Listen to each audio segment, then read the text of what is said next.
Welcome to Clinic 3709. This presentation will provide you an outline of the course and all assignments. This orientation course is designed to make your transition into outpatient clinic more comfortable to ensure your success. I will be reading through a lot of these PowerPoints, more or less just to ensure that all students are familiar with what's expected, what's due, and when it's due.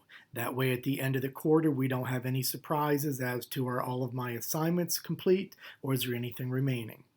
So the weekly outline is on the syllabus as well as it's on Blackboard. On Blackboard, left-hand side, Course Topics tab. If you click on that, that will bring you into the weekly folders, which is all of the assignments that we will be doing every week.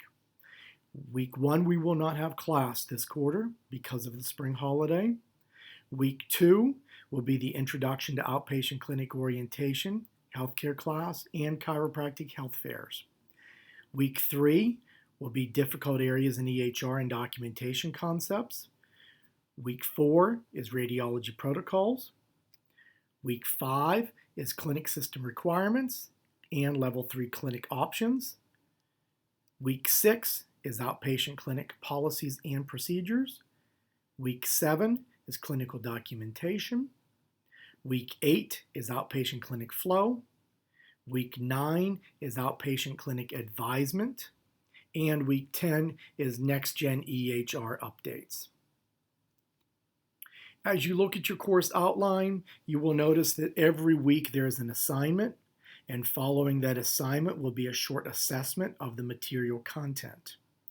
So you need to review the presentation or the video and then take the short assessment. Assignments do need to be completed on the week they are assigned, so don't wait until week 4 to do week 2.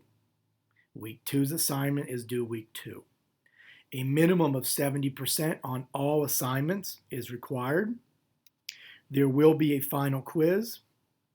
The final quiz is also required a 70% to pass. However, you will have multiple attempts at it until you achieve a 70% as it is cumulative. The quiz will open up Monday of week 9, but you will have until Friday of week 10 to complete the assignment. It will be located on the Assignments tab of Blackboard. So to pass this class, all assignments will need a 70% as well as the final quiz will need a minimum of 70%. All interns do get to choose their outpatient clinic advisors. This is somebody you will be working closely with for the next 3/4 of a year. Choosing your advisor begins week 7. It's going to be through Blackboard, and it's going to be utilizing Sign Up Genius, which is located on the Sign Up for CHOP Advisor tab, left-hand side of Blackboard. This is the same format as you chose your original student clinic advisors. And if you do not choose an advisor during this open period of time, one will be chosen for you. This, of course, is first come, first serve. Once the advisor has no more slots for an advisee to choose, then it is full. And once they are full, we will not be able to change them. So whoever you choose or is chosen for you will be your advisor for the entire time that you are in outpatient clinic. The good news is you may work with your faculty advisor and or their unit reciprocal, but you also have an opportunity to work with any faculty clinician in the entire outpatient clinic. You just need to have permissions. The permission needs to be from your advisor as well as the person that you want to work with. However, 12th quarter, when you're ready to redline, you do need to redline with your faculty advisor and or their reciprocal only. We allow certain techniques in the outpatient clinic. Thompson, full spine, Gonstead, activator, TRT, SOT, toggle, knee chest, and AO.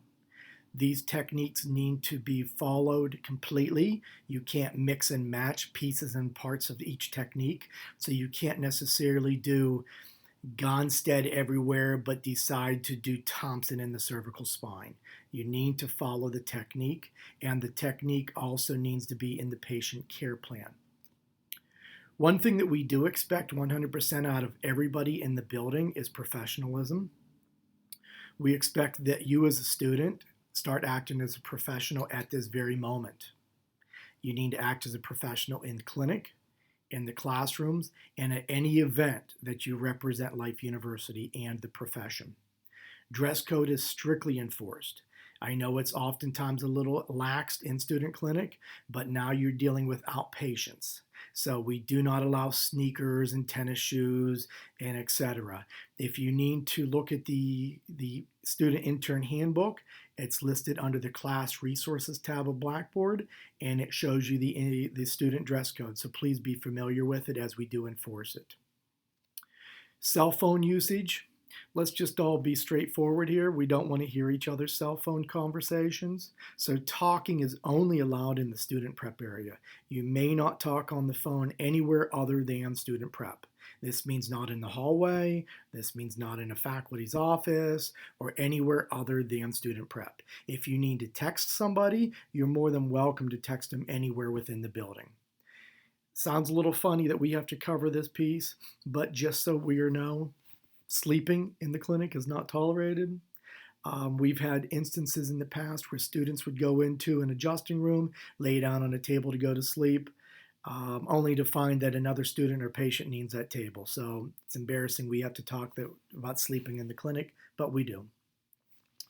The other part of professionalism is to just at least look professional.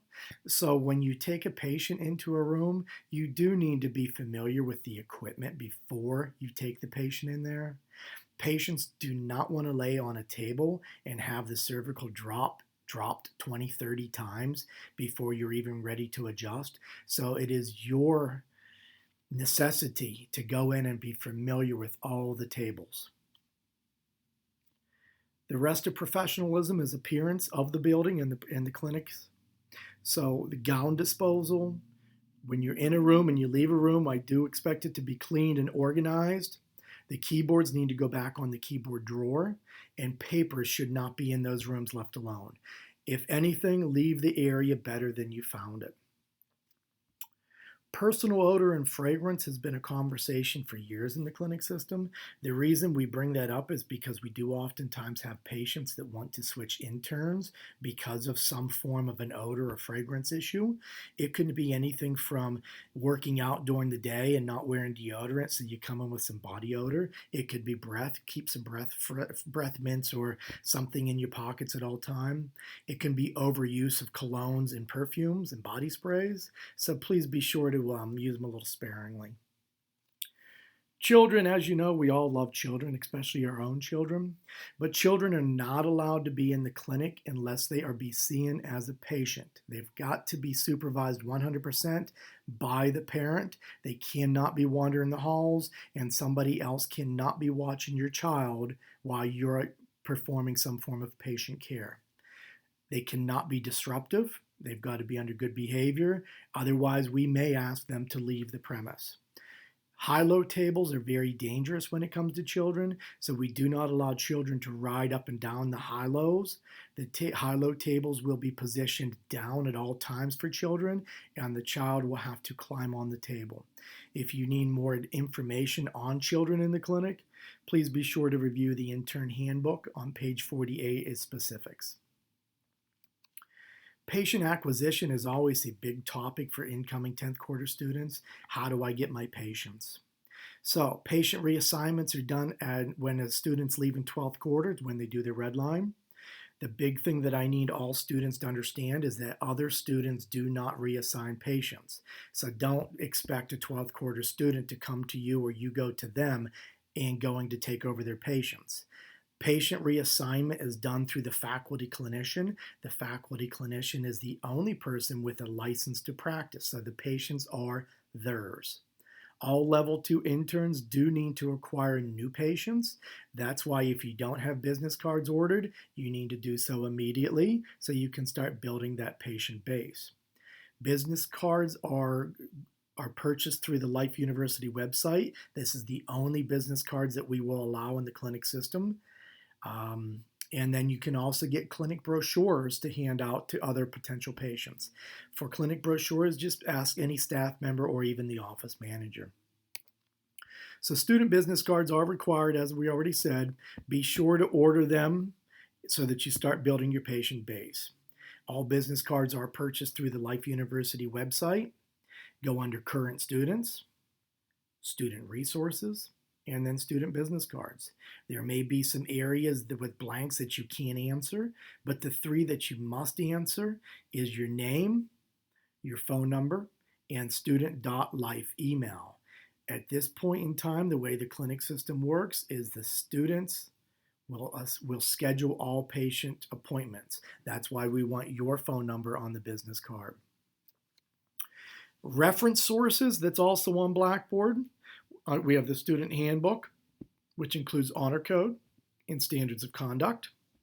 We have level 2 intern handbook, and we have radiology handbook. The intern handbook and the radiology handbook are on Blackboard under class resources. The student handbook is under current student section of the Life University website. I do need you to review all of these prior to coming into outpatient clinic next quarter.